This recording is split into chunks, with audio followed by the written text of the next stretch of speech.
upacara agama di Bali harus disederhanakan agar banyak orang Bali yang terlihat masih senyum, tapi dalam hatinya, dalam batinnya itu menyimpan luka yang banyak generasi sekarang yang takut menjadi dewasa. Mereka tidak siap untuk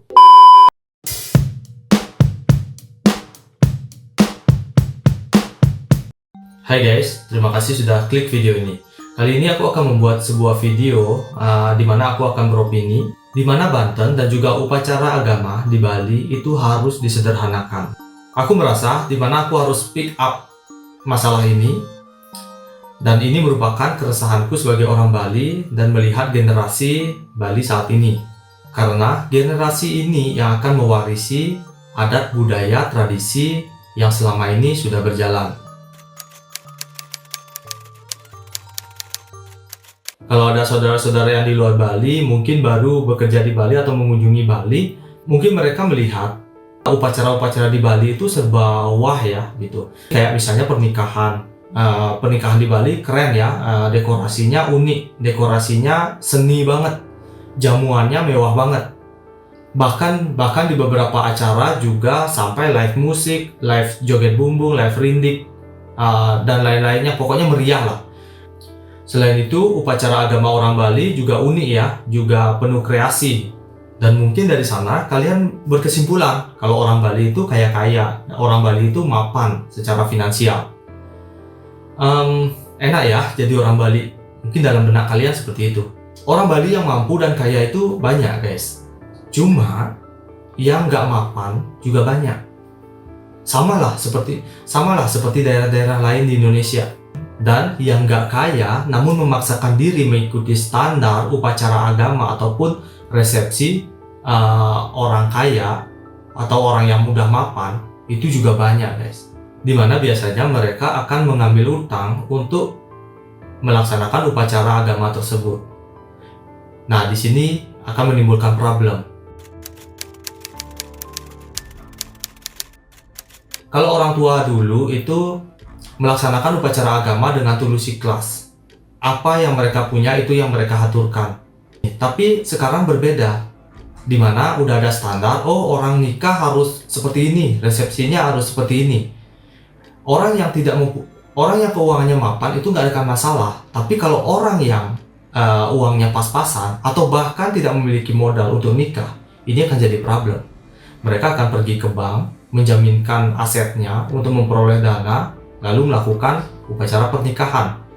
Atas hal tersebut akan muncul pertanyaan, jika upacara agama yang sakral tersebut didanai dari hutang, masihkah akan ada unsur tulus ikhlas di dalamnya? Atau hal itu hanya akan menimbulkan beban? Beban karena memikirkan hutang yang terpaksa diambil demi gengsi.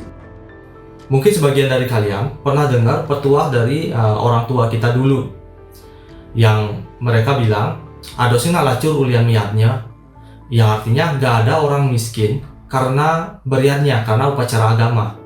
Nah, mungkin hal itu masih relevan jika zaman dulu. Beda hal dengan sekarang. Kalau sekarang gimana? Banyak kok orang yang nikah pinjam uang ke bank sampai puluhan juta. Banyak kok orang melaspas ataupun mecaru di rumahnya itu sampai minjem ke bank. Nah, dari hal ini aku bisa tarik kesimpulan, artinya saving atau tabungan orang Bali itu mengkhawatirkan. Tidak adanya planning atau rencana keuangan untuk persiapan upacara rayatnya di kemudian hari. Sekali lagi aku sampaikan, ini pasti akan pro kontra sekali, tapi aku merasa harus speak up karena ini merupakan keresahanku sebagai orang Bali. Oke, terkait tabungan yang mengkhawatirkan ini, ada dua faktor penyebabnya, yaitu income yang turun atau pengeluaran yang boros. Oke lah, untuk pengeluaran yang boros itu tergantung individual masing-masing ya, mereka yang atur keuangan mereka. Tapi untuk income yang menurun, ini maksudnya gimana? Artinya, kualitas pendapatan di Bali sudah menurun. Pendapatan sudah nggak sebanding sama kenaikan biaya hidup. Hal ini juga berhubungan dengan realitas saat ini, yaitu di mana Bali sudah kebanjiran pekerja. Disclaimer yang ku maksud pekerja di sini bukan hanya kantoran dan hotel ya. Freelance, guide, juga termasuk. Dan dalam hukum ekonomi, segala sesuatu yang jumlahnya berlebih, harganya pasti turun. Harganya pasti semakin murah. Jadi guys, aku ibaratkan Bali itu seperti sebuah kue yang manis yang disukai oleh semut. Dahulu, kue yang manis ini hanya dinikmati oleh semut-semut lokal. Seiring berjalannya waktu, semut-semut yang berasal dari luar Pulau Bali juga tergiur dan ingin menikmati, mencicipi kue tersebut. Sehingga porsi kue yang awalnya besar itu mulai mengecil. Tapi sekarang, semut yang menikmati kue ini tidak hanya berasal dari lokal Bali, dari luar Pulau Bali, juga dari luar negeri, internasional. Semut yang berasal dari luar negeri tersebut juga ingin menikmati kue yang saat ini porsinya sudah pas-pasan. Bahkan, semut dari luar negeri ini menikmati kue dengan rakus, segala bidang diembat. Hal ini tentu berdampak pada ekonomi tuan rumah. Dari analogi ini mungkin kalian paham ya yang aku maksud. Nah, disclaimer, aku di sini gak bermaksud rasis ya. Maksudku itu seperti ini. Misal dulu ada guide 10 orang, tamunya yang datang itu 20 orang. Nah, mereka sudah sampai kewalahan menghandle tamu yang datang bahkan sampai nolak. Berbeda dengan sekarang. Tamunya ada 20 orang, guide-nya 100 orang. Hal itu menimbulkan mereka harus saling berebut tamu. Nah, kita balik ke yang tadi. Dihimpit masalah ekonomi yang semakin sulit dan juga dihimpit beban upacara agama di Bali yang semakin mahal dalam tanda kutip. Banyak orang Bali yang terlihat masih senyum, terlihat masih ramah saat bertegur sapa gitu, dia masih biasa aja terlihat kondisinya. Tapi dalam hatinya, dalam batinnya itu menyimpan luka yang perih, yang mana mereka memilih diam, tidak bercerita kepada siapapun karena malu, dan lebih baik mereka memendam itu sendirian. Mereka nggak mau cerita karena tidak mau dianggap lemah, karena mereka gengsi, karena mereka tidak mau dianggap sebagai sosok yang merepotkan dalam tanda kutip. Mereka menghindari komentar-komentar seperti masa mesuang pis amuntogen sing hidang, masa mesuang pis amuntogen stres, yang artinya masa mengeluarkan uang segitu aja beban, nggak bisa. Masa stres hanya dengan mengeluarkan uang segitu aja? Maka dari itu kadang diam menjadi solusi bagi sebagian orang Bali dan memendam semua unek-uneknya itu sendirian di dalam batin mereka. Nah, terus hubungannya sama generasi sekarang gimana? Nah, di sini aku melihat banyak generasi sekarang yang takut menjadi dewasa. Mereka tidak siap untuk menikah. Mereka takut tentang biaya pernikahan yang semakin besar, dan rentetan upacara agama setelah mereka menikah itu akan banyak sekali. Yang mana rentetan upacara agama tersebut membutuhkan biaya, usaha, dan juga waktu. Galungan, kuningan, purnamo, tilem, nyepi, tumpek, belum lagi yang di rumah masing-masing ngodalin merajan, ngodalin penunggu karang, belum lagi upacara yang di desa seperti ngodalin di pura, melaspas, mecaru, dan juga karya agung seperti itu. Terkadang tidak hanya dari sisi biaya dan tenaga, mereka juga terhimpit dari sisi waktu. Mengingat mereka saat ini bekerja di sebuah perusahaan, yang mana perusahaan pasti menuntut loyalitas dan waktu mereka agar berada di perusahaan untuk bekerja, dan tidak gampang untuk meminta libur. Nah, dari apa yang aku sampaikan tadi, mungkin akan banyak yang bilang, ngujang megay suka-suka, ngujang nurut kajak naa, masih sing sugih, megay kewa, sugih masih sing. Mungkin kalian sering dengar pernyataan seperti itu ya, baik dari mungkin dari lingkungan tempat kalian berada saat ini. Yang mana artinya, ngapain kerja susah-susah sama orang, ngapain kerja keras untuk orang lain, toh juga kalian nggak kaya gitu. Di sini jujur aku agak susah ya ngeladenin statement yang seperti itu, karena di sini aku mungkin memberikan opini, kaya sih mungkin nggak ya, sugih nggak ya, cuma kita bisa survive, kita bisa bertahan hidup dari kita bekerja itu. Dalam arti lain, mungkin kaya nggak, tapi kita bisa ngasih anak istri kita nafkah, penghidupan dari hasil kita bekerja itu. Maka dari itu, Bali sering dikaitkan mirip seperti Jepang. Diam-diam tapi banyak tekanan. Senyum, ramah, sopan, seolah tidak terjadi apa-apa, tapi dalam batinnya itu banyak unek-unek yang menjadi beban. Maka dari itu mungkin hal ini relevan ya dengan berita yang beredar di mana angka bunuh diri di Bali itu menjadi tertinggi di Indonesia.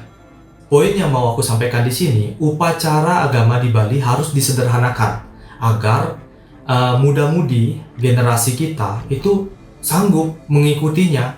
Nggak ada lagi mereka ngeluh, wah jadi orang Bali rumit, jadi orang Bali ruwet, jadi orang Bali mahal, dalam tanda kutip, mahal biaya, mahal waktu, mahal tenaga, seperti itu. Dan untuk menyederhanakan upacara agama ini tidak sederhana. Jika kita bertindak sendiri-sendiri, maka orang-orang terdahulu, orang-orang tua akan menganggap hal itu sebagai hal yang tidak umum. Kok gitu ya nyimak gaya nah, miso-miso ngawak gitu. Kalau aku terjemahkan, kok gitu ya cara dia menjalankan upacara agama, kok seenaknya dia sendiri. Nah, seperti itu.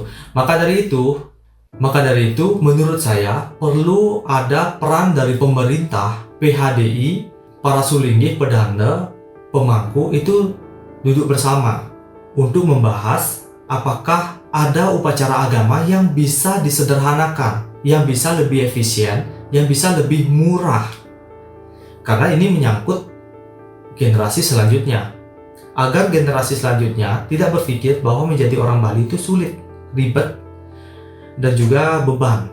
Dan hasil dari duduk bersama atau diskusi, terbitkan surat edaran dari PHDI disetujui oleh para pejabat dan perwakilan dari para sulingge dan pemangku. Kemudian edarkan surat tersebut ke desa adat atau banjar-banjar.